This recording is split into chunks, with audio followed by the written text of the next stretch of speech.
In the vast expanse of prehistoric Europe, between 400,000 and 40,000 years ago, there lived a people whose story has only recently begun to unfold before our modern eyes. These were the Neanderthals, our ancient cousins, whose name comes from the peaceful Neander Valley in Germany where their first remains were discovered in 1856. Far from the harsh stereotypes once painted by early researchers, these remarkable beings lived rich, complex lives in harmony with landscapes that stretched from the rocky coasts of Gibraltar to the rolling plains of Siberia. Picture, if you will, the world as it existed then. The great ice sheets advanced and retreated in slow, majestic cycles that lasted tens of thousands of years. During the warmer periods, lush forests of oak, elm, and hazel covered much of Europe, creating cathedral-like spaces where shafts of golden sunlight filtered through emerald canopies. Rivers ran clear and cold, teeming with salmon that sparkled like silver coins as they leaped upstream. In the cooler periods, vast grasslands stretched to the horizon, dotted with herds of woolly mammoths, cave bears, and magnificent cave lions whose presence added a sense of wonder rather than fear to this ancient world. The Neanderthals who inhabited this landscape were not the crude beings once imagined by Victorian scientists. Recent archaeological discoveries have revealed them to be sophisticated people with their own cultures, art, and spiritual beliefs. Their brains were actually larger than ours, optimally designed for the world they inhabited. They possessed robust bodies perfectly adapted to their environment, with barrel chests that could process the crisp, clean air efficiently, and strong limbs that carried them gracefully across varied terrain. These ancient people lived in small, close-knit family groups, typically consisting of 20 to 30 individuals. Imagine the warmth of these communities, where everyone knew each other intimately, where children grew up surrounded by aunts, uncles, and grandparents who shared stories around crackling fires. The bonds between family members were profound and lasting. Archaeological evidence shows they cared tenderly for their elderly and disabled members, a sign of deep compassion and social cooperation that speaks to their gentle nature. Their daily lives followed the natural rhythms of the seasons. In spring, as the world awakened from winter's sleep, families would venture out to gather fresh greens, roots, and early berries. The air would be filled with the sweet scent of blooming flowers and the melodious songs of returning birds. Summer brought abundance as they collected nuts, fruits, and medicinal plants, their knowledge of the natural world encyclopedic in its depth and precision. The Neanderthals were master craftspeople, creating tools with an artistry that reveals their sophisticated understanding of physics and materials. They didn't simply chip stones randomly, they carefully selected specific types of flint and other materials, planning each strike with the precision of a master sculptor. The tools they created were not just functional but beautiful, showing an aesthetic sense that speaks to their appreciation for form and beauty. Their relationship with fire was particularly intimate and reverent.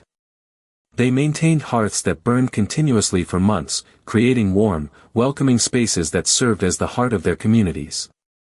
Around these fires, families gathered each evening as darkness fell, sharing food, stories, and the simple pleasure of each other's company. The flickering flames cast dancing shadows on cave walls, creating a natural theater where the day's adventures could be recounted and the wisdom of elders passed down to eager young listeners. These ancient people possessed a deep spiritual connection to their world. They buried their dead with flowers, suggesting beliefs about an afterlife and a recognition of beauty that touched their souls.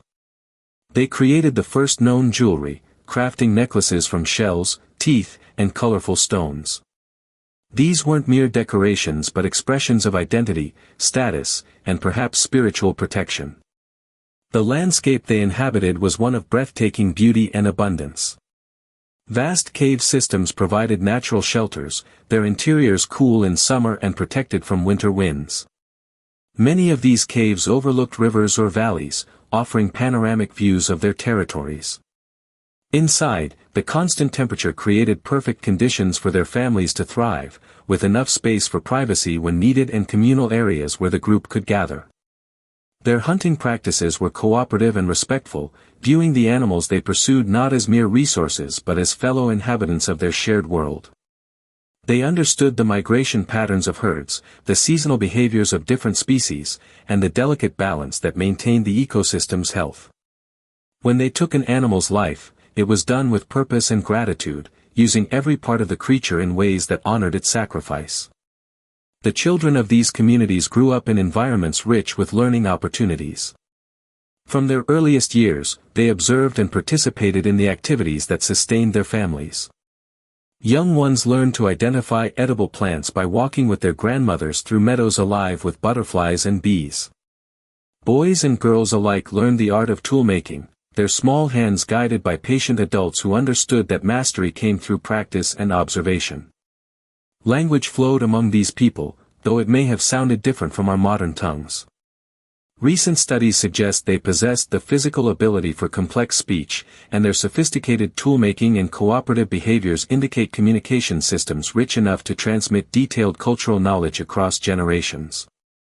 Picture the gentle murmur of conversations around evening fires, the soft lullabies sung to sleepy children, the excited discussions when scouts returned with news of distant herds.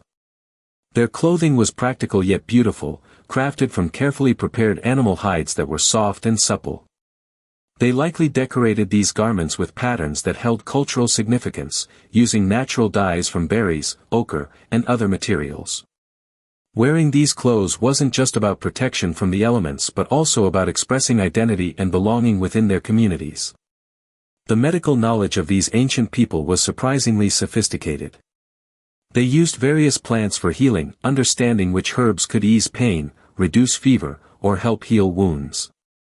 Fossil evidence shows they cared for family members through serious injuries and illnesses, suggesting not only medical knowledge but also a deep commitment to the welfare of their community members. As evening approaches in our imagination of their world, picture these ancient families settling into their comfortable shelters. Children, tired from days filled with exploration and learning, would curl up on soft furs near the warm glow of the hearth. Adults would finish the day's tasks with the quiet satisfaction of work well done, their movements efficient and purposeful as they prepared for night's rest.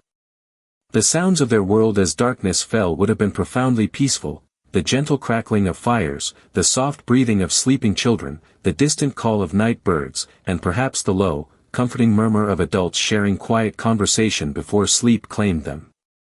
The stars overhead, unpolluted by artificial light, would have blazed with an intensity we can barely imagine, creating a celestial dome that connected them to the infinite mysteries of existence. This was their world, not harsh or primitive, but rich with connection, beauty, and purpose. As we prepare to journey deeper into their daily lives, let yourself settle into the peaceful rhythm of their existence, where time moved slowly and every moment held the potential for wonder and discovery. As the first pale light of dawn begins to filter through the entrance of the cave, the Neanderthal family stirs gently from their sleep. The transition from night to day in their world is gradual and peaceful, marked not by jarring alarms but by the natural progression of light and the soft sounds of awakening nature. The fire that burned throughout the night has settled into glowing embers, radiating a comforting warmth that makes the cool morning air pleasant rather than shocking.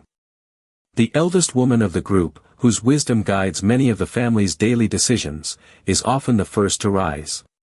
Her movements are quiet and deliberate, honed by decades of morning routines that honor both practical needs and spiritual traditions. She approaches the fire with reverence, understanding that maintaining the flame is not just about warmth and cooking, but about preserving the heart of their home. With careful precision, she selects dried grasses and small twigs, feeding them to the embers until friendly flames begin to dance once again. The process of rekindling the fire is almost meditative in its rhythm. Each piece of fuel is chosen with consideration for how it will burn, how much heat it will provide, and how long it will last. The woman's breath, gentle and controlled, coaxes the flames to life with the skill of someone who has performed this ritual thousands of times. The fire responds to her touch like an old friend, growing stronger and brighter as she tends to its needs. As the fire gains strength, its warm light begins to illuminate the cave's interior, revealing the organized living space that serves as home for this extended family. Sleeping furs are arranged in comfortable clusters, each family unit having its own designated area while remaining part of the larger community. Tools are stored in specific locations where they'll be easily accessible when needed. Food supplies are carefully protected in natural alcoves or specially prepared containers made from animal hides and plant materials. The gentle activity around the reviving fire gradually awakens other family members. Children emerge from their warm nest of furs, eyes heavy with sleep but quickly brightening as they catch the scent of the morning fire and the promise of a new day's adventures. Their parents stretch and yawn, bodies adjusting to wakefulness with the unhurried pace that characterizes all aspects of Neanderthal life. The morning routine includes a practice that speaks to their spiritual nature, a moment of quiet acknowledgement as they face the growing light at the cave entrance. This isn't a formal ceremony with rigid requirements, but rather a natural expression of gratitude for the gift of another day. Some family members stand silently, breathing deeply of the fresh morning air. Others touch the cave walls gently, connecting with the ancient stone that shelters them. Children, learning by observation, mirror these behaviors, absorbing lessons about respect and mindfulness that will guide them throughout their lives. Water for the morning comes from a crystal-clear stream that flows year-round just outside their cave. The journey to collect water is often shared among several family members, creating opportunities for quiet conversation and the simple pleasure of walking together in the early morning light. The stream itself is a marvel, fed by underground springs that keep it flowing even during the coldest months. The water is pure and refreshing, carrying the mineral taste of the earth it has traveled through. The containers used for water collection are marvels of Neanderthal craftsmanship. Made from carefully prepared animal stomachs or skillfully woven plant fibers sealed with natural resins, these vessels are both practical and beautiful. Some are decorated with simple patterns that hold cultural significance, transforming utilitarian objects into expressions of artistic sensibility. Breakfast preparation begins as a communal activity, with various family members contributing to the meal according to their skills and the day's plans. The menu varies with the seasons but always reflects careful planning and deep knowledge of nutrition. In spring, fresh greens and early shoots add vibrant flavors and essential nutrients to dried foods preserved from the previous year. Summer brings an abundance of fresh fruits, berries, and tender young roots. Autumn meals feature nuts, seeds, and the last fresh fruits before winter's arrival. Winter breakfasts rely on carefully preserved meats, dried fruits, and stored root vegetables. The preparation of food is unhurried and methodical. Plants are cleaned carefully, examined for quality, and prepared using techniques passed down through generations. Root vegetables are often roasted in the coals, creating sweet, tender morsels that fill the cave with enticing aromas.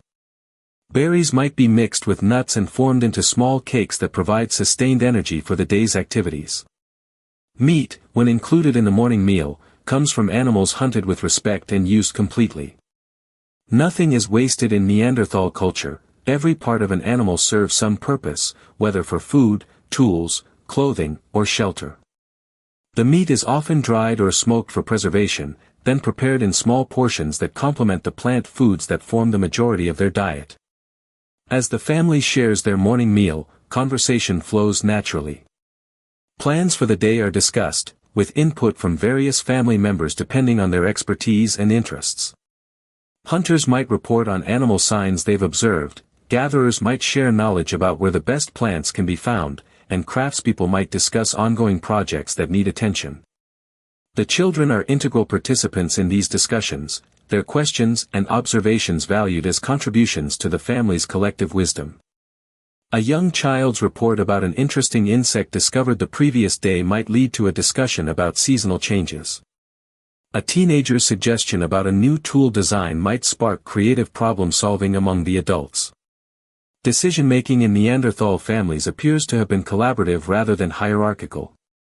While certain individuals might have specialized knowledge that gave them authority in specific areas, daily decisions were reached through consensus and consideration of multiple viewpoints. This approach created a sense of shared ownership in the family's welfare and ensured that everyone felt valued and heard. The morning meal concludes with the same quiet appreciation that began the day. Family members take a moment to acknowledge the food they've received, the hands that prepared it, and the natural world that provided it. This practice of gratitude isn't performed out of obligation but flows naturally from their deep connection to the cycles of giving and receiving that sustain all life. After breakfast, the family begins to organize for the day's activities. Tools are checked and sharpened if necessary. Gathering baskets are inspected and repaired if needed. Clothing is adjusted for the day's weather and planned activities. These preparations are thorough but unhurried, reflecting the Neanderthal understanding that careful preparation leads to successful outcomes. Some family members might choose to venture out early to take advantage of cool morning temperatures for walking long distances. Others might remain near the cave to work on crafts that require good light and steady hands. The flexibility in daily schedules reflects their deep attunement to natural rhythms and individual energy cycles. As the morning light grows stronger and the day's warmth begins to build, family members gradually disperse to their chosen activities. Some head out to gather plants, their knowledge of the local ecosystem guiding them to locations where specific species will be at peak quality. Others prepare for hunting expeditions, checking weapons and discussing strategies based on recent observations of animal behavior. The cave remains a hub of activity throughout the morning, with family members coming and going as their tasks require. The fire continues to burn, tended by whoever is present, maintaining its role as the heart of their home. The sense of cooking food, the sounds of tool preparation, and the gentle murmur of conversation create an atmosphere of purposeful activity and family harmony. This morning routine, repeated with variations throughout the seasons, provides the stable foundation upon which Neanderthal families built their lives. The combination of practical necessity and spiritual awareness, individual autonomy and community cooperation, creates a balanced approach to daily living that emphasizes both efficiency and enjoyment. As we observe this ancient morning unfold, we can sense the deep satisfaction that comes from living in harmony with natural rhythms, surrounded by loved ones, engaged in meaningful work and connected to the larger cycles of life that sustained their world for hundreds of thousands of years.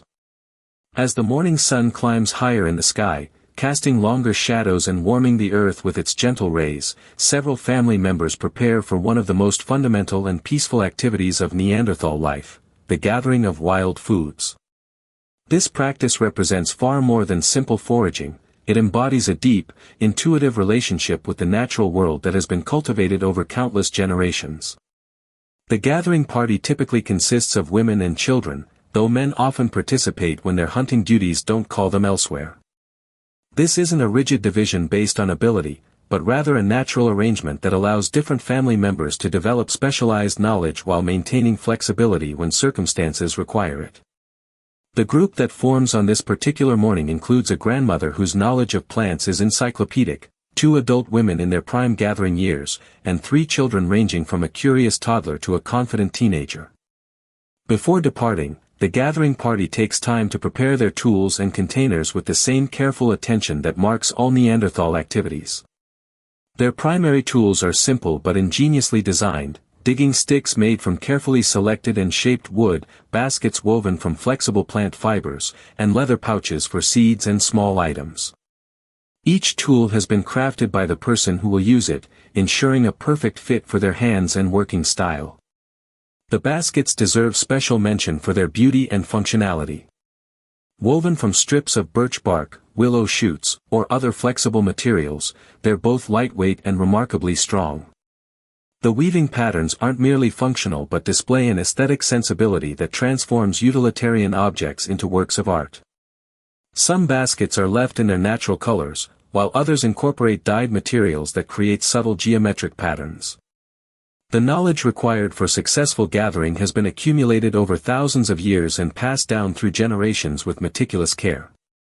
The grandmother leading today's expedition carries within her memory a vast catalog of information about hundreds of plant species, where they grow, when they're ready for harvest, how to prepare them for eating, which parts are edible, and which have medicinal properties.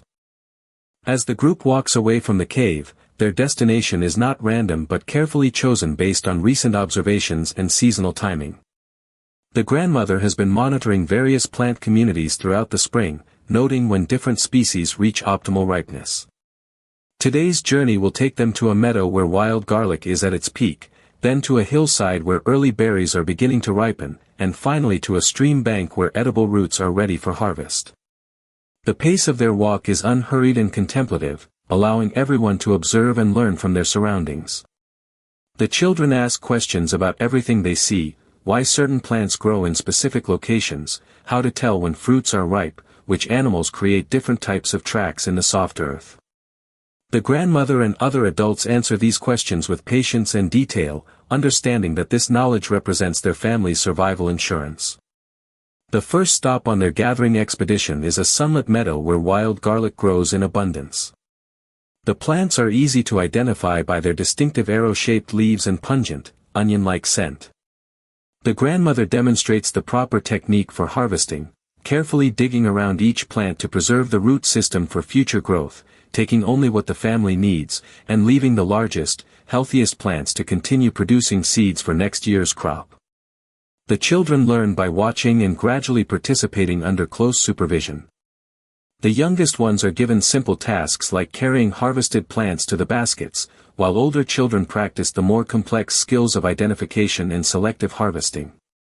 The teenager in the group has reached the point where her plant knowledge is becoming quite sophisticated, and she's beginning to share observations with the adults rather than merely asking questions. The wild garlic will serve multiple purposes in their family's diet and medicine chest. Beyond its value as a flavorful food ingredient, it has properties that help prevent illness and support overall health. The gathering party harvests both the tender young leaves and the small, flavorful bulbs, cleaning each one carefully before placing it in their baskets. Moving on from the garlic meadow, the group follows a well-worn path that winds through a mixed forest of oak, hazel, and birch trees. This isn't a trail created by humans but rather a natural route used by deer and other animals for generations.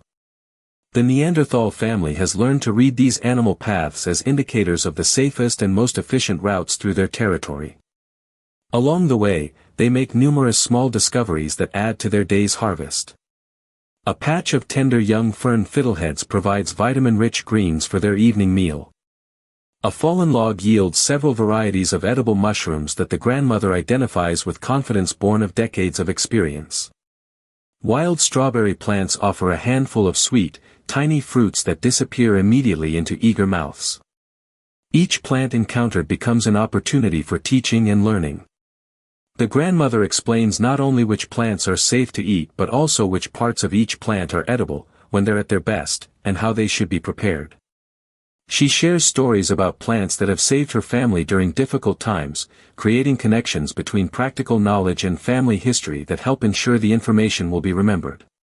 The second major stop is a hillside where early summer berries are beginning to ripen. The bushes are heavy with fruit in various stages of development, from tiny green beginnings to fully ripe purple gems. The gathering party spreads out among the bushes, each person working systematically through their assigned area. The berry harvesting technique requires patience and discrimination. Only the fully ripe berries are selected, as unripe fruit is both less nutritious and less flavorful. The gatherers taste frequently as they work, using their senses to guide their selection. The sound of contented murmuring and soft conversation creates a peaceful backdrop to their labor. Children learn important lessons about delayed gratification during berry harvesting. While the temptation to eat every sweet berry immediately is strong, they're taught to place most of their harvest in the community baskets. This practice ensures that everyone in the family will share in the day's bounty and that some berries can be preserved for times when fresh food is scarce. The berries they collect will be used in multiple ways. Some will be eaten fresh as a sweet treat with the evening meal. Others will be dried in the sun to create concentrated nutrition that can be stored for months. Still others might be mashed and formed into small cakes with nuts and seeds, creating portable energy foods perfect for long journeys. The final gathering location is a stream bank where several varieties of edible roots grow in the rich, moist soil.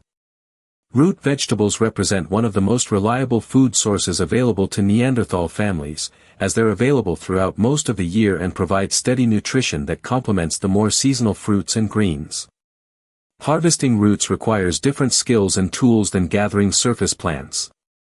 The digging sticks come into play here, used with careful technique to unearth the roots without damaging them. The grandmother demonstrates how to identify the right plants by their surface characteristics, how to dig efficiently without exhausting herself, and how to clean and prepare the roots for transport back to the cave. The children watch in fascination as various roots emerge from the earth, pale, carrot-like taproots that will be sweet when roasted, small tubers that can be eaten raw or cooked, and bulbous roots that store energy for the plants and provide sustained nutrition for the family. Each type requires slightly different harvesting and preparation techniques. As the gathering party works along the stream bank, they remain constantly aware of their surroundings. They note signs of animal activity, changes in plant growth patterns, and shifts in the landscape that might affect future gathering expeditions. This ongoing observation is part of the deep ecological knowledge that enables Neanderthal families to thrive in their environment. The stream itself provides additional resources beyond the roots growing along its banks. Fresh water for drinking and cleaning is readily available. Small fish occasionally dart through the shallow areas, and while they're not the focus of today's expedition, their presence is noted for future reference. Smooth stones suitable for toolmaking catch the eye of the more observant family members. As the day grows warmer and their baskets grow heavier with the morning's harvest, the gathering party begins to consider their return journey. But this isn't a simple matter of retracing their steps. The route home will take them past other productive areas where quick stops might yield additional useful materials. A grove of hazel trees offers nuts that are still developing but will be ready for harvest in a few months. The location is mentally noted and will be checked regularly as the season progresses. A patch of medicinal herbs provides an opportunity to gather plants that will be needed for treating various ailments that might arise during the coming months. The return journey is slower than the outbound trip, as the group now carries the weight of their successful harvest and moves more carefully to protect their valuable cargo. But the pace remains relaxed and contemplative, with frequent stops to rest, share observations, and enjoy the simple pleasure of being outdoors on a beautiful day. As they approach their cave home, the gathering party feels the deep satisfaction that comes from work well done. Their baskets are full of nutritious food that will sustain their family. They've strengthened their knowledge of their territory and passed important skills on to the next generation. They've spent the day in close communion with the natural world that provides for all their needs. The transition from the active work of gathering to the peaceful routine of home creates a natural rhythm that reflects the balanced approach to life that characterizes Neanderthal culture. As they enter the welcoming space of their cave, the soft voices of family members and the comforting scent of the ever-burning fire remind them that they are part of something larger than themselves, a community that has thrived in harmony with nature for countless generations. As the afternoon light filters into the cave through the main entrance, creating a natural workspace filled with golden illumination, one of the family's skilled craftsmen settles into the familiar rhythm of tool creation. This is work that requires not just technical knowledge but also patience, creativity, and a deep understanding of materials that can only come from years of dedicated practice. The process of making tools represents one of the most sophisticated aspects of Neanderthal culture, demonstrating their advanced understanding of physics, materials science, and design principles. The craftsman who begins work on this peaceful afternoon is a middle-aged man whose hands bear the subtle scars and calluses that mark a lifetime dedicated to working with stone, wood, and bone. His movements are economical and precise, each gesture the result of countless hours of practice and refinement. Around him, family members come and go, some pausing to observe his work, others engaged in their own quiet activities that create a gentle backdrop of purposeful activity. The selection of raw materials for toolmaking begins long before the actual crafting process. The stones, bones, and pieces of wood that fill the designated workspace near the cave entrance have been collected over months and years, each piece chosen for specific qualities that make it suitable for particular applications. The craftsman's trained eye can assess a piece of flint and envision the tools it might become, much as a sculptor sees the finished statue within a block of marble. Today's project involves creating a new hunting spear point from a piece of high-quality flint that was discovered several weeks ago during a gathering expedition. The stone is a beautiful specimen, fine-grained, free of inclusions that might cause it to break unpredictably, and large enough to yield a substantial point with sharp, durable edges. The color is a deep gray with subtle variations that will create an attractive finished product as well as a functional one. Before touching the stone with any tools, the craftsman spends several minutes examining it carefully, turning it in his hands, feeling its weight and texture, searching for any hidden flaws that might affect the knapping process. This preliminary examination is crucial, as a single mistake in reading the stone's characteristics could result in hours of wasted work and the loss of valuable raw material. The tools used for flint knapping are themselves works of art, crafted with the same attention to detail that will be applied to the spear point. The primary knapping tool is a piece of antler from a red deer, carefully shaped to provide the precise angles and striking surfaces needed for controlled flaking. Secondary tools include bone needles for pressure flaking, leather pads to protect the hands, and smooth stones that serve as anvils for particular techniques. The initial work on the spear point involves removing large flakes to establish the basic shape. The craftsman holds the flint securely but not rigidly, allowing the stone's natural fracture patterns to guide the removal of each flake. The sound of stone striking stone creates a rhythmic percussion that has echoed through human history for hundreds of thousands of years.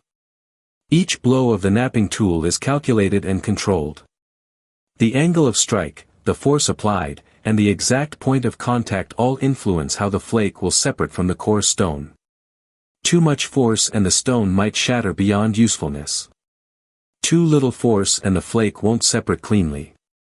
The craftsman's years of experience allow him to calibrate each strike instinctively, adjusting for the stone's characteristics and the desired outcome.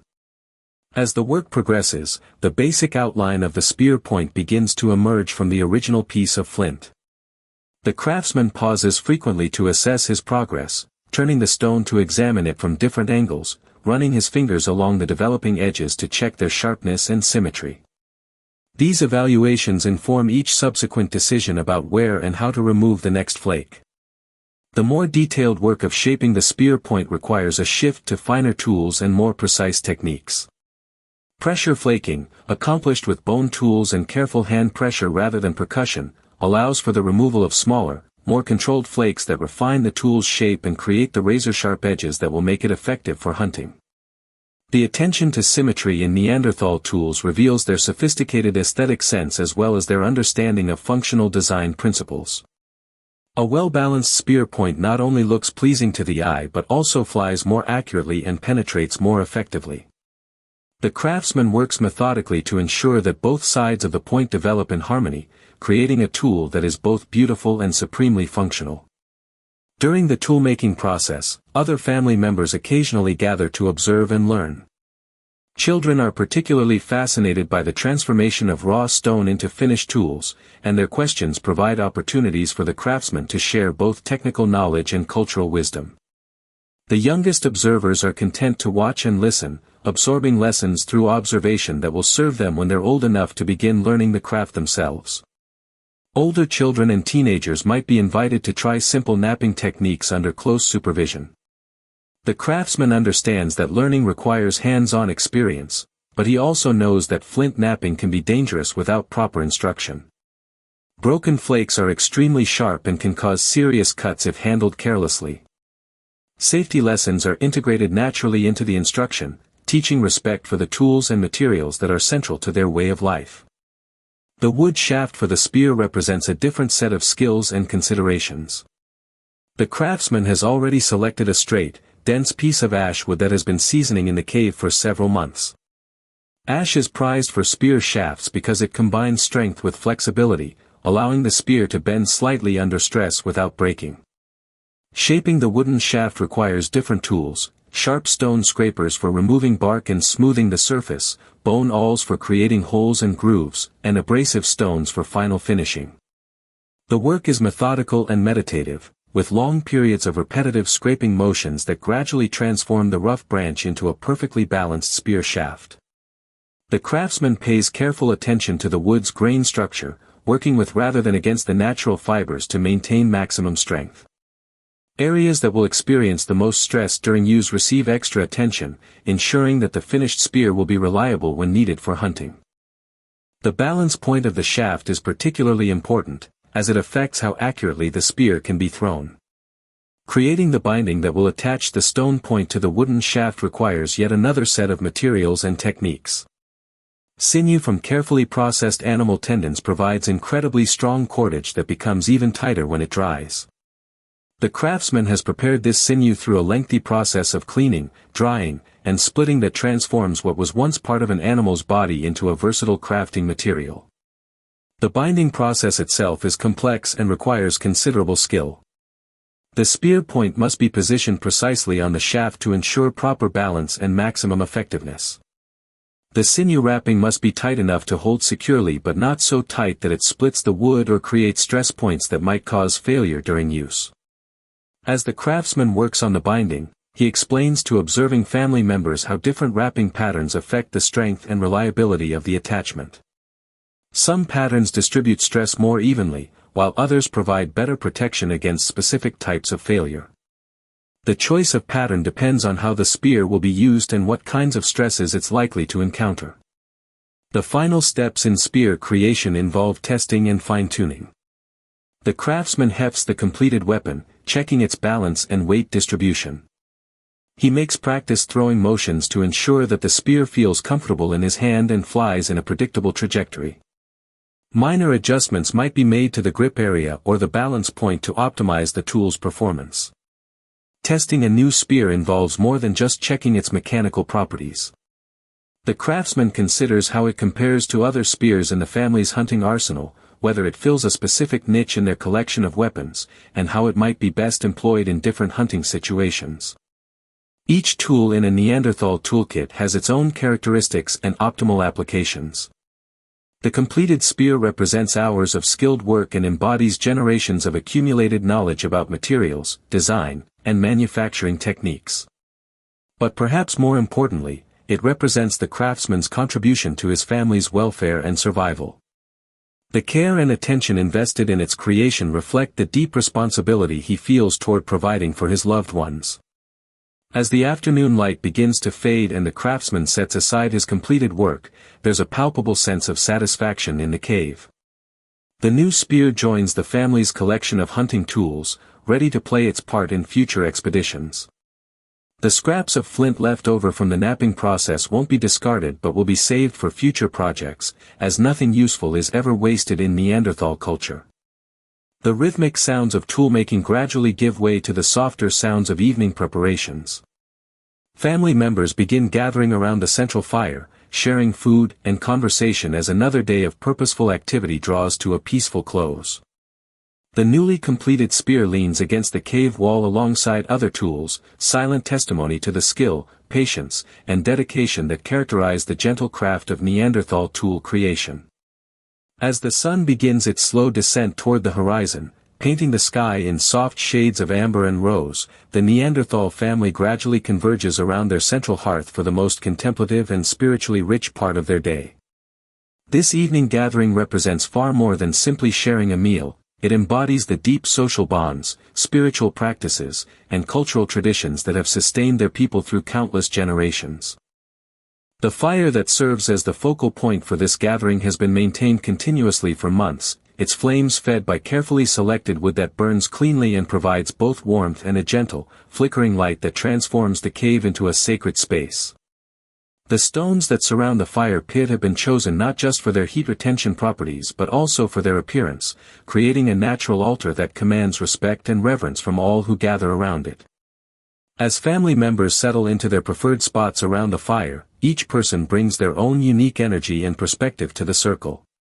The eldest members of the family, whose life experiences have earned them positions of honor, sit where they can easily be seen and heard by everyone. The adults arrange themselves according to subtle social protocols that reflect relationships, responsibilities, and the day's activities. Children find comfortable spots where they can observe everything while remaining close to their parents. The arrangement around the fire is fluid and natural, without rigid formality but with an underlying structure that reflects the family's social organization. Couples sit together, their quiet interactions adding to the overall sense of harmony and connection. Siblings gravitate toward each other, sharing whispered observations and gentle teasing that strengthens their bonds. The elderly are surrounded by attentive younger family members who ensure their comfort and hang on their every word. The evening meal that brings the family together is simple but nourishing, consisting of foods gathered and prepared throughout the day. The wild garlic collected during the morning expedition adds a savory depth to roasted root vegetables that have been cooking slowly in the coals all afternoon.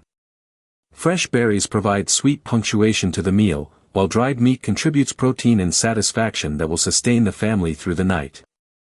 The preparation and sharing of food becomes a ritual in itself, with different family members contributing according to their skills and the day's roles. The women who spent their morning gathering have intimate knowledge of how each plant should be prepared to maximize both flavor and nutrition. The hunters know exactly how long different cuts of meat need to cook to achieve perfect tenderness. Even the children participate, helping to serve portions and ensuring that everyone receives their fair share. Eating together around the fire involves more than simply consuming food, it's an opportunity for the family to reconnect after a day of dispersed activities. Conversations flow naturally as family members share their experiences, observations, and discoveries from the day. The hunter who scouted distant valleys describes new animal signs he observed. The gatherers discuss changes in plant growth patterns that might affect future expeditions. The craftsman explains the techniques he used in creating the day's new tools. These conversations serve multiple purposes within Neanderthal family life. They ensure that knowledge gained by individual family members is shared with the entire group, creating a collective intelligence that benefits everyone. They provide opportunities for learning and skill development, as younger family members absorb information that will serve them throughout their lives. They also reinforce social bonds and maintain the sense of unity that allows the family to function as a coordinated whole. The children's participation in evening conversations is particularly noteworthy, as their questions and observations are treated with the same respect accorded to adult contributions.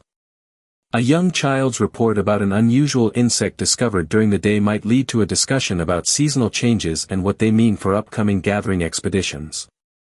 An adolescent's suggestion about improving a hunting technique might spark innovative thinking among the adults. As the meal concludes and the immediate tasks of cleaning up are completed with quiet efficiency, the family settles into the most contemplative phase of their evening routine. This is when stories are shared, wisdom is passed down, and the spiritual dimensions of their existence are explored through conversation, song, and shared silence. The storytelling tradition among Neanderthals appears to have been rich and sophisticated, serving as both entertainment and education. The elder family members possess vast repositories of stories that encode everything from practical survival information to moral teachings to explanations of natural phenomena. These stories are told with skill and artistry, using voice modulation, gesture, and dramatic timing to create engaging experiences that hold listeners' attention while transmitting important cultural knowledge. Tonight's storytelling session begins with a tale about the changing seasons, told by the grandmother whose knowledge of plant gathering makes her an authority on natural cycles. Her story weaves together observations about animal behavior, plant growth patterns, and weather signs to create a narrative that explains how her ancestors learned to predict and prepare for seasonal changes. The story is both factual and poetic, combining practical information with spiritual insights about humanity's place in the natural order. The children listen with rapt attention, their eyes wide in the firelight as they absorb both the specific information contained in the story and the broader lessons about observation, preparation, and respect for natural forces. The adults nod appreciation for particularly well-crafted passages, recognizing the skill required to transform practical knowledge into memorable narrative art. Following the grandmother's story, other family members share their own contributions to the evening's entertainment and education. A skilled hunter recounts a recent encounter with a family of cave bears, describing not just the excitement of the moment but also the important lessons it taught about animal behavior and the need for respectful coexistence with other species. His story emphasizes the Neanderthal understanding that humans are part of a larger community of life forms, each with their own rights and requirements. The musical traditions of the family add another dimension to their evening gatherings. Simple instruments made from hollow bones, stretched hides, and wooden resonators provide accompaniment for songs that range from gentle lullabies to rhythmic work songs to haunting melodies that seem to capture the mystery and beauty of their ancient world. The music doesn't simply entertain, it serves as a means of emotional expression and spiritual connection that bonds the family together at levels deeper than words can reach. Some songs appear to have ritual significance, marking important transitions or invoking protection for upcoming challenges. Others are more casual, arising spontaneously from the mood of the moment or the desire to celebrate the day's successes. The children learn these songs through repetition and participation, gradually building a repertoire that will serve them throughout their lives and connect them to generations past and future. As the evening progresses and the fire settles into a steady, hypnotic rhythm of glowing coals and gentle flames, the family's activities become increasingly quiet and contemplative. Some members engage in simple crafts that don't require intense concentration, mending clothing, preparing cordage for future use, or working on decorative objects that express their aesthetic sensibilities. The atmosphere around the evening fire encourages reflection and introspection. Family members often use this time to process the day's experiences, to consider challenges they're facing, and to plan for future activities. The combination of physical comfort, social connection, and spiritual awareness creates ideal conditions for the kind of deep thinking that leads to insights and innovations. The spiritual dimensions of Neanderthal life become most apparent during these evening gatherings. While they may not have possessed formal religious institutions in the modern sense, their behavior suggests deep spiritual awareness and sophisticated concepts about the sacred aspects of existence. Their reverential treatment of fire, their careful burial of the dead, their creation of symbolic objects, and their apparent belief in an afterlife all point to rich inner lives that extended far beyond mere survival concerns. The evening fire serves as a natural focus for meditation and contemplation. Family members often spend long periods simply watching the flames dance and shift, finding in their movements a kind of visual music that calms the mind and opens pathways to deeper awareness. The hypnotic quality of firelight has always facilitated altered states of consciousness, and it seems likely that Neanderthals used these natural phenomena to explore spiritual dimensions of their existence. As the night deepens and the sounds of the outside world fade to gentle whispers of wind and the distant calls of nocturnal animals, the family gradually prepares for sleep. But this transition is gradual and unhurried, allowing for final conversations, last embraces, and quiet moments of gratitude for the day's blessings. The children are the first to succumb to sleep, their bodies relaxed and their minds peaceful after a day filled with learning, exploration, and family connection.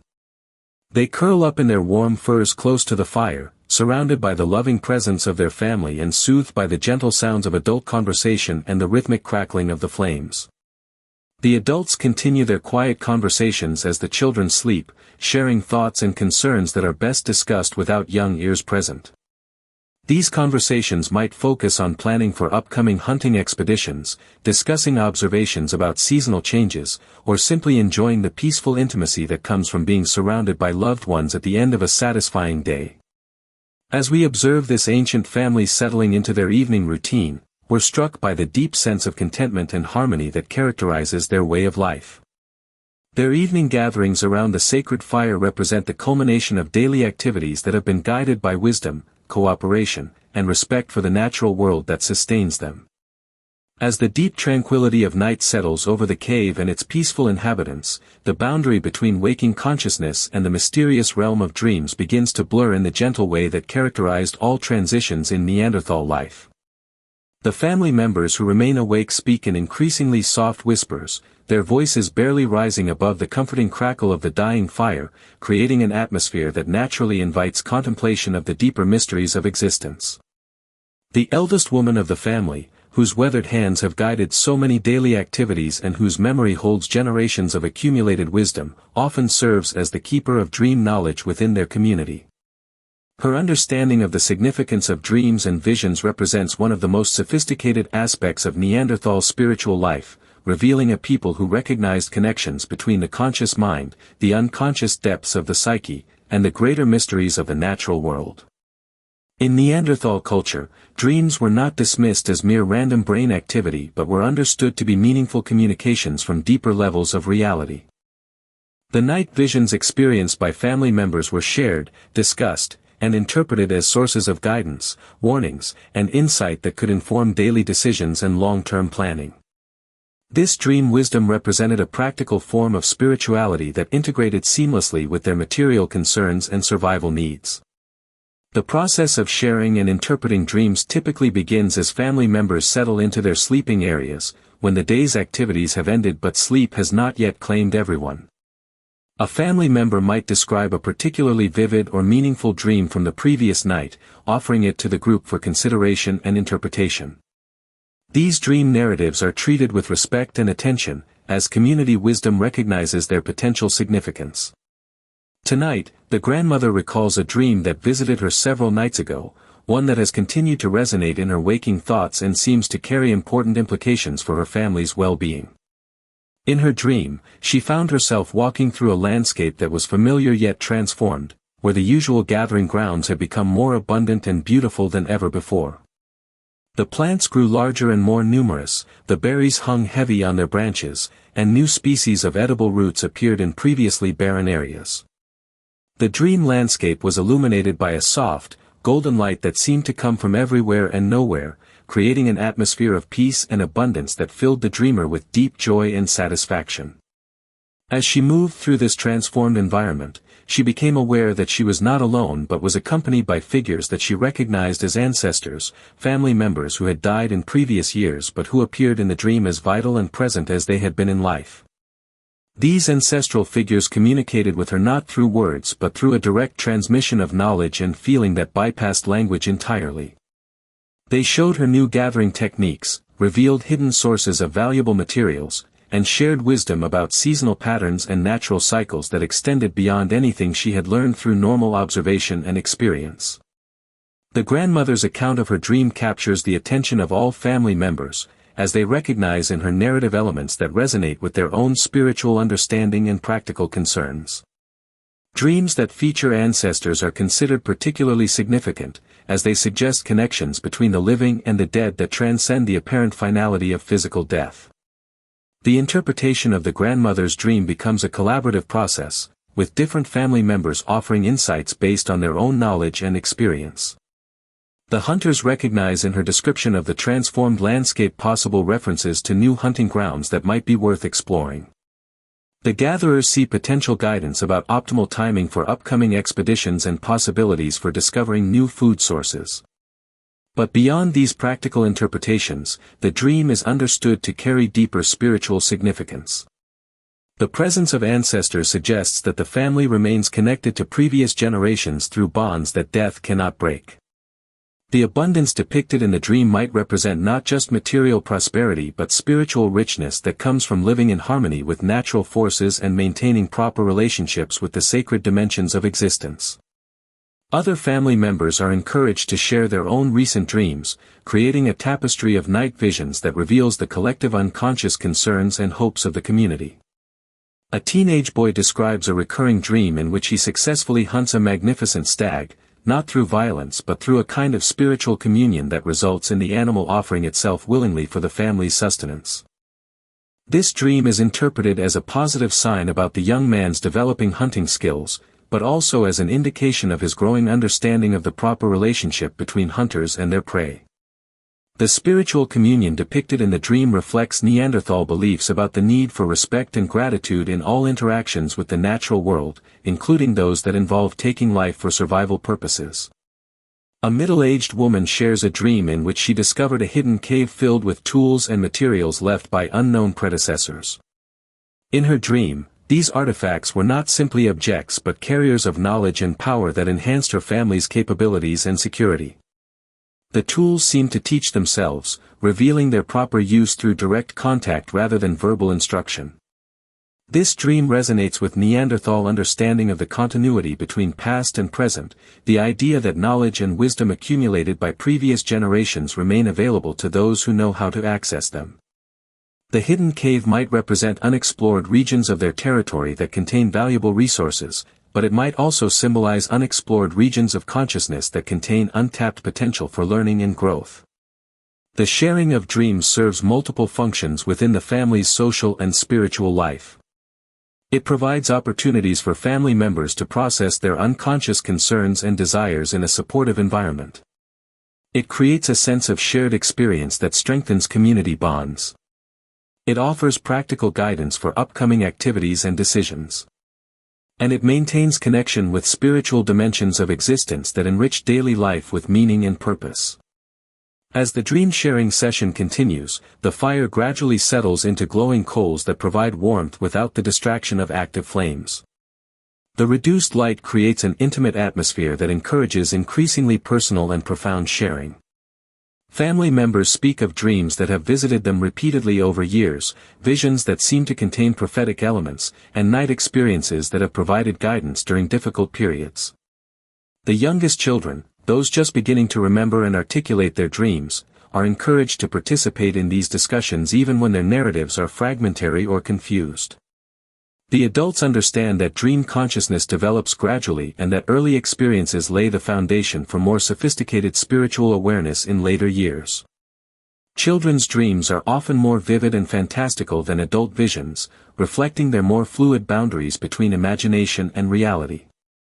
One young child describes a dream in which all the animals in their territory gathered together for a great celebration, dancing and singing in ways that transcended their normal behavior patterns. In the dream, the animals invited the human family to join their festivities, creating a harmonious community that included all forms of life. This dream delights the adults, who see in it evidence of the child's developing understanding of the interconnectedness of all living beings. The interpretation of children's dreams often involves gentle guidance about the spiritual lessons they contain, helping young dreamers understand how their night visions connect to waking life and community values. The adults avoid imposing rigid interpretations but instead ask questions that help children explore the meaning of their dreams for themselves. As the night deepens and the dream-sharing session gradually winds down, family members begin to settle into their sleeping areas with a sense of completion and preparation that enhances the quality of their rest. The sharing of dreams has created a sense of spiritual connection and collective wisdom that will influence their sleep and potentially their future dream experiences. The understanding that dreams can provide guidance and insight creates a receptive mental state that may actually enhance the likelihood of meaningful dream experiences. Family members settle into sleep with openness to whatever wisdom the night might bring, trusting in the spiritual processes that operate beyond conscious control but that seem to serve their deepest needs and concerns. The transition from waking conversation to sleep is gradual and natural, facilitated by the comfortable warmth of the fire, the soft breathing of family members, and the profound sense of security that comes from being surrounded by loved ones in a safe and familiar environment. As consciousness fades, the boundary between individual awareness and collective family consciousness seems to dissolve, creating conditions that support both restful sleep and meaningful dreams. The cave settles into the deep quiet of night, broken only by the soft sounds of peaceful breathing, the occasional crackle of settling coals, and the distant whisper of wind through the trees outside. Within this sanctuary of warmth and safety, the ancient family rests in harmony with natural rhythms that have sustained human life since the beginning of time, their dreams weaving together individual consciousness with collective wisdom in ways that enrich both personal growth and community cohesion.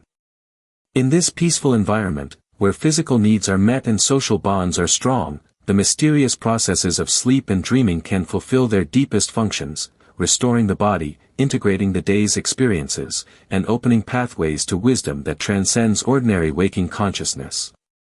The Neanderthal understanding of dreams as meaningful communications reflects a sophisticated appreciation for the full spectrum of human consciousness and its potential for guidance, healing, and spiritual growth. In the deepest part of the night, when most of the family rests in peaceful slumber and the fire has settled into a bed of softly glowing embers, a profound spiritual atmosphere pervades the cave that speaks to the most sacred aspects of Neanderthal existence. This is the time when the boundary between the material and spiritual worlds becomes most permeable, when the ancient practices that connect these people to the deepest mysteries of life find their most authentic expression.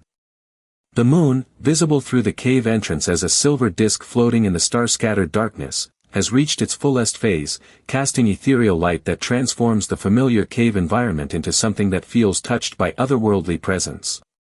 The grandmother, whose sleep has grown lighter with age and whose spiritual responsibilities often call her to consciousness during these sacred hours, awakens naturally as if summoned by forces beyond ordinary awareness.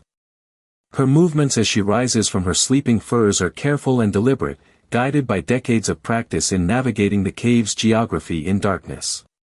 She moves with the quiet efficiency of someone who has performed this ritual countless times, her feet finding secure placement among the sleeping forms of her family members without disturbing their rest. The soft rustling of her passage blends seamlessly with the ambient sounds of night, creating no disturbance in the peaceful atmosphere. The grandmother's destination is a special area near the cave entrance where certain sacred objects are kept and where the family's most important spiritual practices take place. This space has been gradually developed over years of use, with particular stones arranged to create natural altars, special tools and materials stored in carefully prepared niches, and symbolic objects placed according to patterns that hold deep meaning within Neanderthal spiritual understanding. The centerpiece of this sacred area is a collection of carefully selected stones, each chosen not just for its practical properties but for its aesthetic beauty and symbolic significance. Some stones are remarkable for their unusual colors, others for their perfect symmetry or interesting patterns created by natural geological processes. Together, they form a kind of three-dimensional mandala that serves as a focus for meditation and spiritual practice. Among these stones are several pieces of ochre, the red iron oxide that holds special significance in Neanderthal culture. Archaeological evidence suggests that ochre was used not just for practical purposes like hide preparation but also for symbolic and spiritual applications that may have included body painting, cave decoration, and burial rituals. The rich red color of ochre appears to have been associated with life force, blood, and the sacred feminine principles that govern birth and regeneration. The grandmother's nocturnal ritual begins with the careful preparation of a small amount of ochre, grinding it between smooth stones to create a fine powder that glows like powdered fire in the moonlight. This preparation is itself a meditative practice, with the rhythmic grinding motion creating a soothing sound that helps focus the mind and prepare the consciousness for deeper spiritual work. As she works with the ochre, the grandmother's thoughts turn to the dreams and visions that have visited family members in recent nights, seeking to understand their deeper meaning and to integrate their wisdom into the family's ongoing spiritual development. The dream imagery becomes a kind of sacred text that she interprets through intuition enhanced by decades of experience with the symbolic language of the unconscious mind. The ground ochre is mixed with a small amount of rendered fat to create a paste that can be applied to skin or stone surfaces. The grandmother uses this mixture to create simple but meaningful designs on several of the sacred stones, patterns that seem to emerge spontaneously from her deepest artistic impulses but that also connect to traditional motifs passed down through generations of spiritual practitioners. These ochre designs are not mere decoration but represent a form of visual prayer, a way of communicating with spiritual forces that transcend ordinary language and conceptual thinking. The act of creating them serves as a form of moving meditation that aligns the practitioner's consciousness with deeper rhythms of existence and opens channels of communication with ancestral wisdom and natural forces.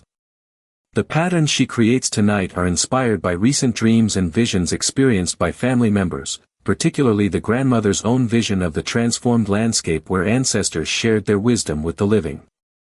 The designs incorporate flowing lines that suggest water and plant growth, circular forms that evoke celestial bodies and seasonal cycles, and symbolic representations of human figures in communion with animal spirits.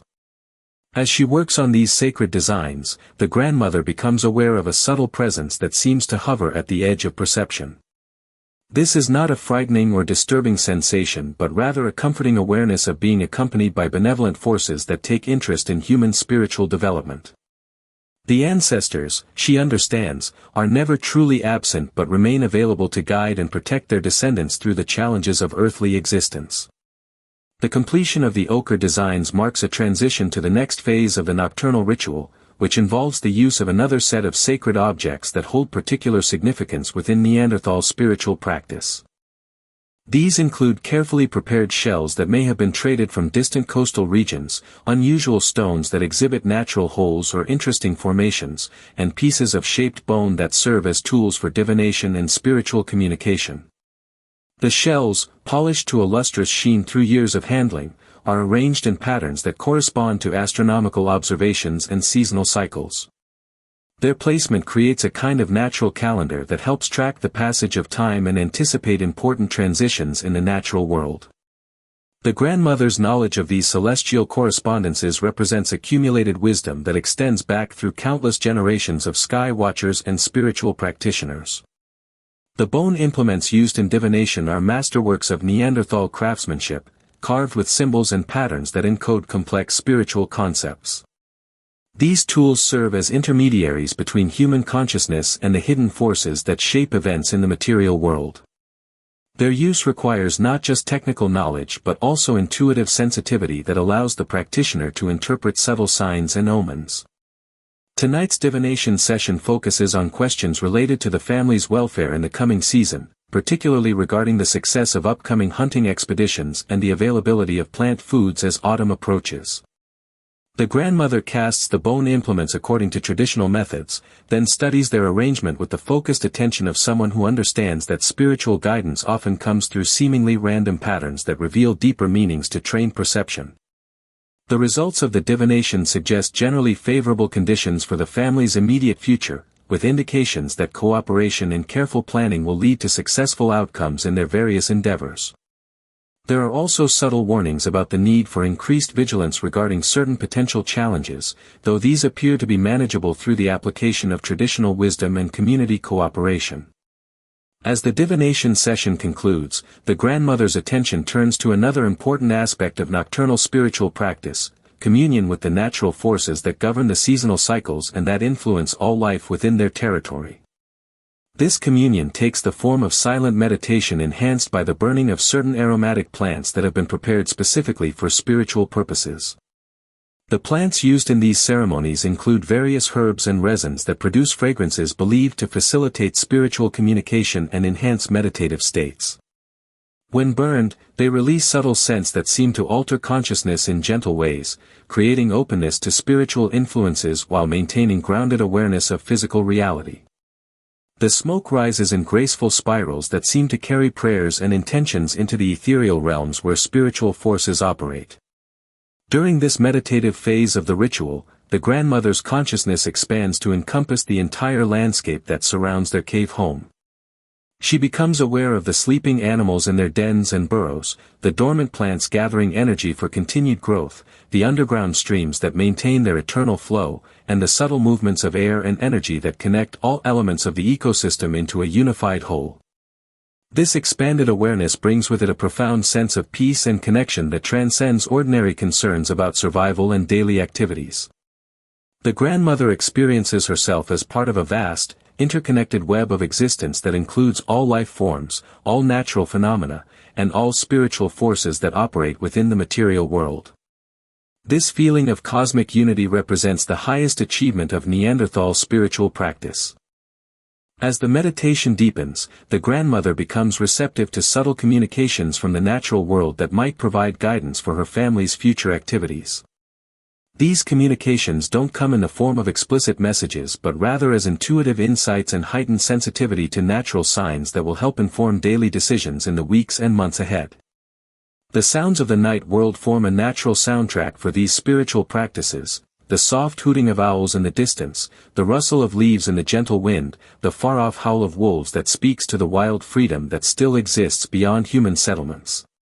These sounds are not distractions but integral parts of the spiritual environment that enhance rather than interfere with meditative awareness.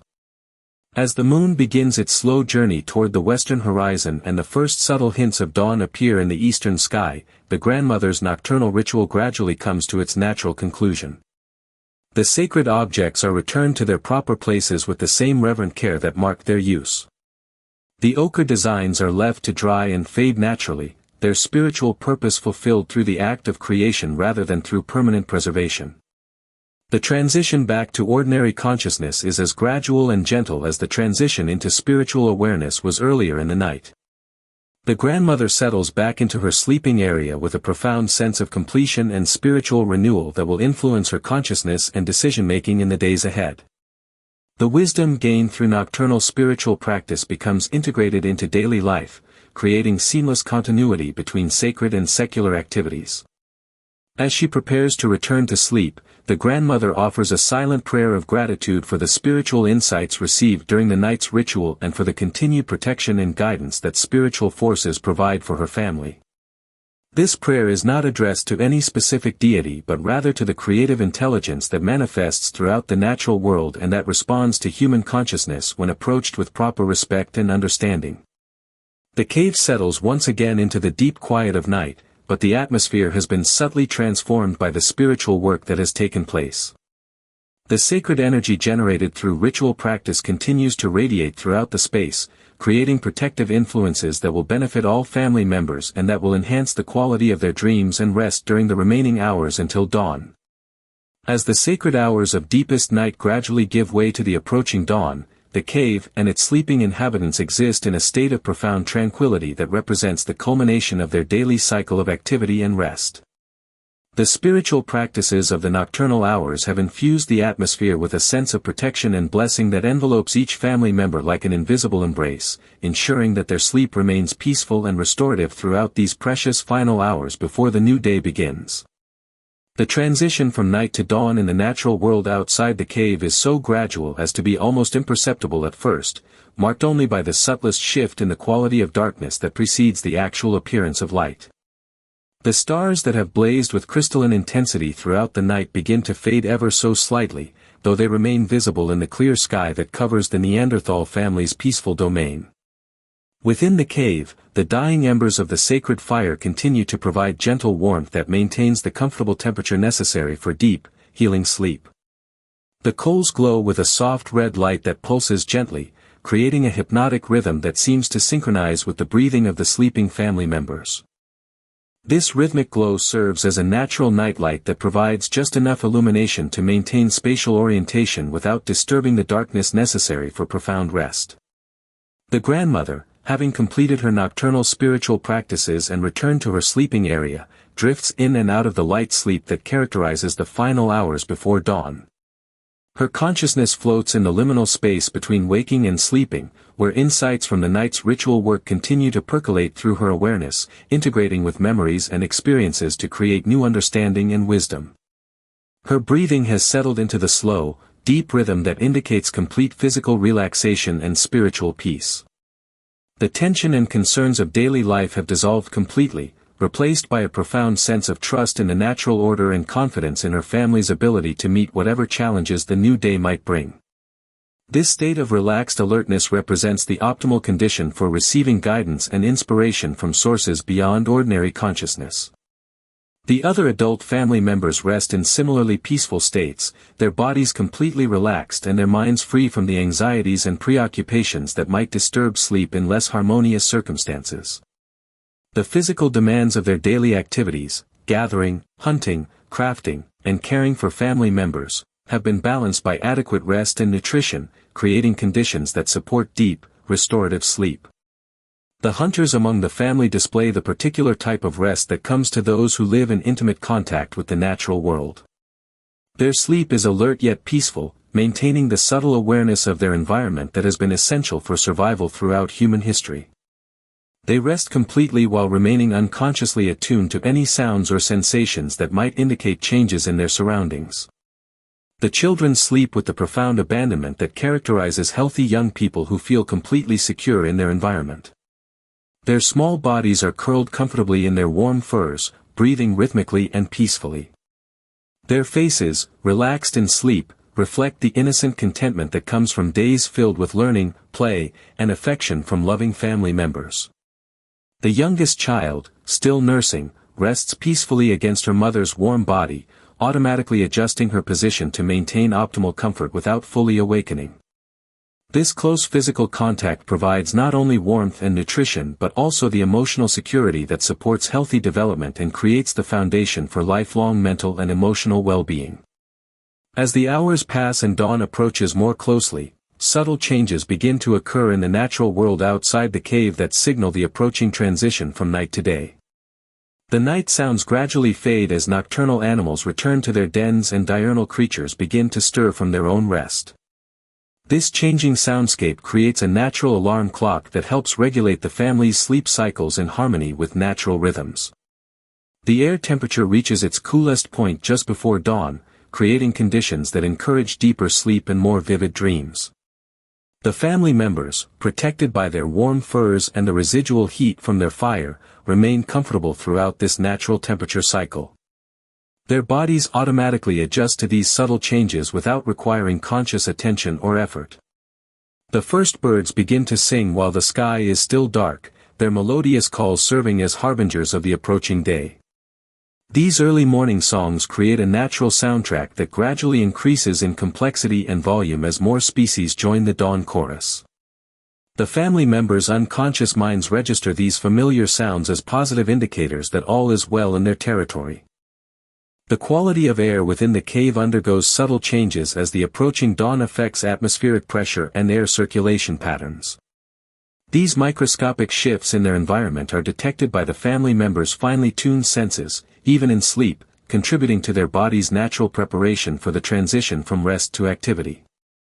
Dreams during these pre-dawn hours often take on special significance, as the consciousness hovers closer to the surface of awareness and becomes more receptive to symbolic communications and insights. Family members may experience particularly vivid or meaningful dreams that provide guidance for the coming day or reveal solutions to problems they've been contemplating. The grandmother experiences a gentle dream in which she walks through their familiar gathering grounds transformed by morning light into a landscape of extraordinary beauty and abundance. In her dream, she discovers new varieties of useful plants and encounters friendly animals that seem eager to share their knowledge of the natural world. This dream reinforces the positive omens revealed during her nocturnal divination session and fills her with optimism about the family's prospects. One of the younger hunters dreams of a successful expedition in which his skills are tested and proven adequate to provide for his family's needs. His dream includes detailed visions of animal behavior and hunting strategies that may prove useful in actual hunting situations. Upon awakening, he will remember these dream insights and consider how they might be applied to real circumstances. A teenage girl experiences a dream about mastering new crafting techniques that allow her to create tools and decorative objects of exceptional beauty and functionality. Her dream includes specific technical details about materials and methods that reflect her unconscious processing of skills she's been learning through observation and practice. As the eastern horizon begins to show the first faint traces of approaching light, the cave environment starts to undergo almost imperceptible changes that signal the coming transition from night to day. The temperature begins its gradual rise from the pre-dawn minimum. Air circulation patterns shift slightly as thermal currents change direction. The quality of available light starts its slow transformation from the warm red glow of coals to the cooler tones of daylight. These environmental changes trigger automatic physiological responses in the sleeping family members that prepare their bodies for awakening while allowing them to complete their natural sleep cycles. Hormone levels adjust to support the transition from rest to activity. Brain wave patterns begin their gradual shift from deep sleep toward lighter sleep and eventual wakefulness. The fire, carefully banked to burn slowly throughout the night, begins to respond to increased air circulation as thermal currents change with the approaching dawn. The coals glow slightly brighter, and small flames begin to appear as fresh oxygen feeds the combustion process. This natural revival of the fire serves as both a practical and symbolic marker of the transition from night to day. The sacred objects used in the grandmother's nocturnal ritual remain in their places near the cave entrance, silently maintaining their protective and blessing influences over the sleeping family. The ochre designs created during the night's spiritual work continue to radiate the positive energy generated through ritual practice, contributing to the atmosphere of peace and security that pervades the cave. As true dawn approaches and the sky begins to lighten from black to deep blue to pale gray, the family members naturally begin their gradual transition from sleep to wakefulness.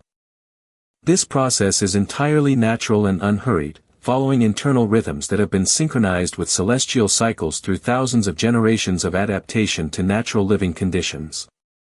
The first family member to stir is typically one of the adults whose responsibilities include maintaining the fire and preparing for the day's activities.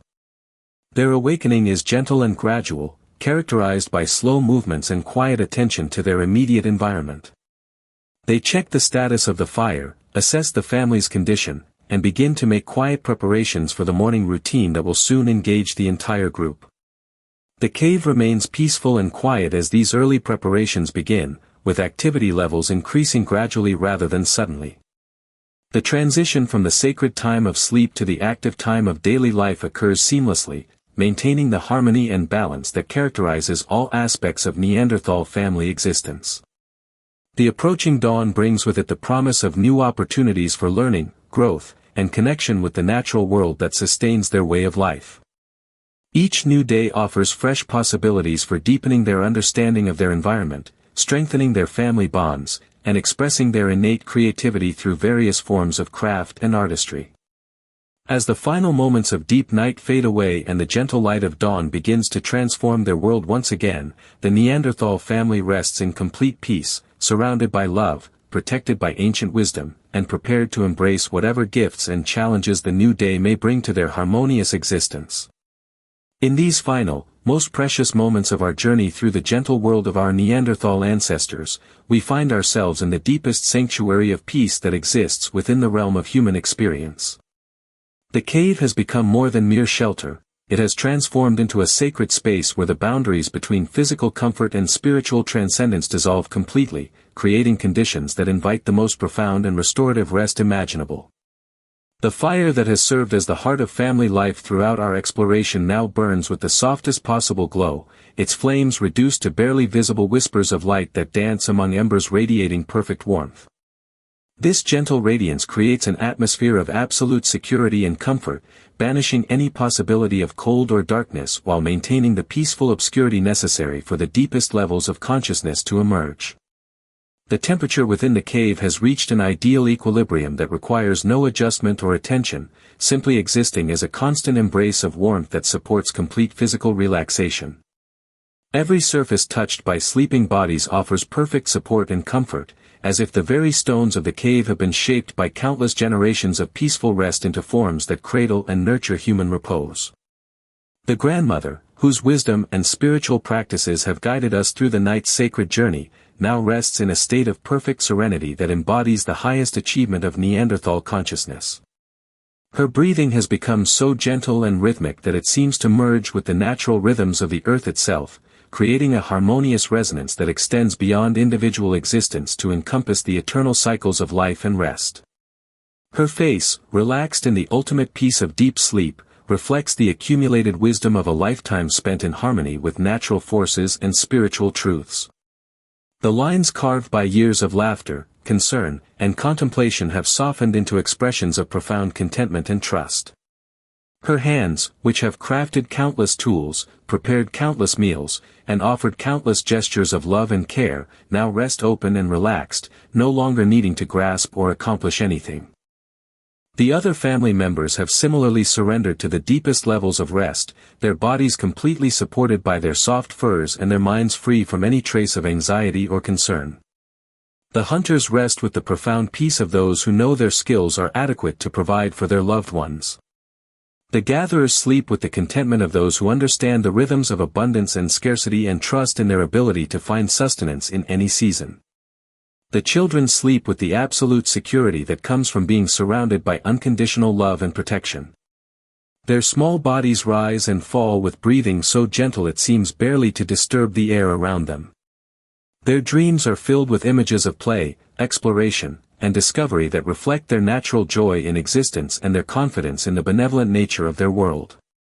Even the youngest infant rests in perfect harmony with her mother's body, their breathing synchronized and their warmth shared in the ultimate expression of trust and connection.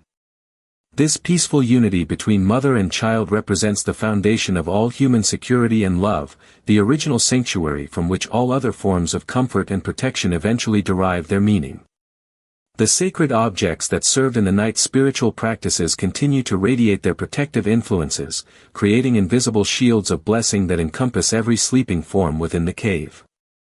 The ochre designs, though now dried and fading, maintain their connection to the spiritual forces that inspired their creation, serving as permanent guardians of the family's rest and peace. The sounds of the outside world have faded to the softest possible whispers, the distant murmur of the stream that provides their water, the gentle rustle of leaves in night breezes so light they barely move the air, the far-off calls of night birds that speak of the vast peaceful wilderness that surrounds their small sanctuary of human warmth and love. These sounds do not disturb the family's rest but rather enhance it, providing a natural soundtrack that connects their peaceful sleep to the larger rhythms of the natural world. The sounds seem to carry messages of safety and continuity, assuring the sleeping family that they are held within a web of natural protection that extends far beyond their cave to encompass the entire ecosystem of which they are a part. The air within the cave has taken on an almost sacred quality, purified by the burning of aromatic plants during the night's spiritual ceremonies and charged with the positive energy generated through ritual practice and family love. Each breath drawn by the sleeping family members carries not just oxygen but also spiritual nourishment that feeds their souls as surely as food feeds their bodies. The darkness within the cave is not the darkness of fear or uncertainty but the embracing darkness of perfect safety and comfort. It is the darkness of the womb, of the deep earth, of the space between stars where new worlds are born. This darkness invites complete surrender to the restorative powers of sleep and opens pathways to the deepest levels of healing and renewal. As we observe this scene of perfect peace, we become aware that we too are being invited to surrender to the same profound rest that has claimed the Neanderthal family. The warmth, safety, and love that surround their sleeping forms extend to encompass us as well, offering the same quality of comfort and protection that has allowed them to rest so completely. The transition from observation to participation happens naturally and without effort. We find ourselves becoming part of the peaceful scene, our own bodies relaxing into the same profound rest that characterizes the sleeping family. The boundaries between past and present, between their experience and ours, dissolve completely as we are drawn into the timeless sanctuary of perfect peace. Our breathing slows and deepens, matching the gentle rhythm established by the sleeping family. Our muscles release all tension and effort, supported by the same sense of absolute security that allows the Neanderthal family to rest without any trace of vigilance or concern. Our minds let go of all thoughts and worries, entering the same state of peaceful emptiness that characterizes the deepest levels of restorative sleep. The warmth of the ancient fire seems to envelop us as well, providing exactly the right temperature for complete comfort and relaxation. The soft sounds of the night world become our lullaby, carrying us deeper and deeper into the realm of perfect rest. The sacred energy of the cave becomes our protection, ensuring that our sleep will be undisturbed and completely refreshing. Time loses all meaning in this space of eternal rest.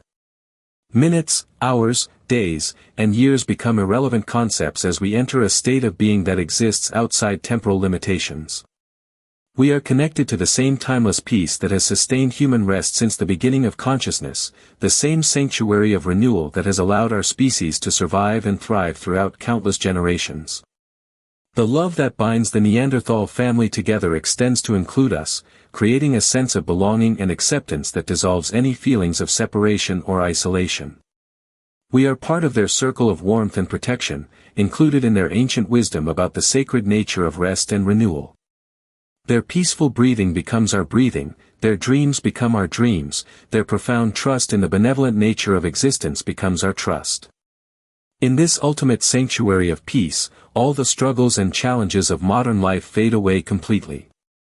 The constant noise and pressure of contemporary existence cannot penetrate the protective sphere of ancient tranquility that surrounds us. We are held in the same web of natural harmony that sustained our ancestors for hundreds of thousands of years, connected to sources of peace and strength that exist beyond the reach of temporary disturbances. The sensation of floating in perfect comfort and safety becomes stronger and stronger, as if we are being carried by invisible currents of love and protection toward ever deeper levels of rest and renewal. Our consciousness gradually releases its grip on ordinary concerns and responsibilities, trusting in forces greater than individual will to provide for our needs and well-being. The boundary between sleeping and waking consciousness becomes increasingly meaningless as we enter states of awareness that transcend such simple categories. We are simultaneously deeply asleep and perfectly aware, completely unconscious and fully present, utterly relaxed and supremely alert to the subtle energies of peace and love that surround us. The ancient fire continues to burn with its gentle light, serving as a beacon of warmth and safety that guides us ever deeper into the realm of perfect rest. Its soft glow becomes the last thing we see as our eyes close completely, and its warm presence becomes the foundation of security upon which our complete surrender to sleep is built. The breathing of the sleeping family becomes a gentle wind that carries us beyond the boundaries of individual consciousness into the vast ocean of universal peace where all beings find ultimate rest and renewal. We are no longer separate observers but have become part of the eternal current of life and rest that flows through all existence.